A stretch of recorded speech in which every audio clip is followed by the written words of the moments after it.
เบอร์คนทองพรรษาเบอร์คนทองแมนบักยศแมนตามประเพณีถวายคือนักท่าหน่อนึง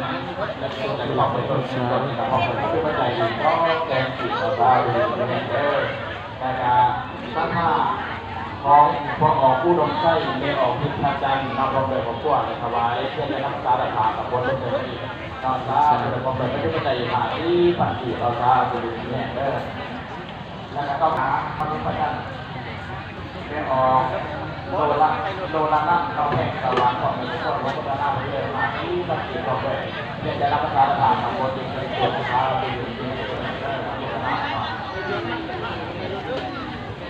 แล้วแต่ตอนนี้ก็ถ้าตอนพวกออกเท้าแก่ก็ไปออกตรงที่ที่นอกบ้านต้นกระบาแล้วก็กระดาษแก่เนาะขอพรรษา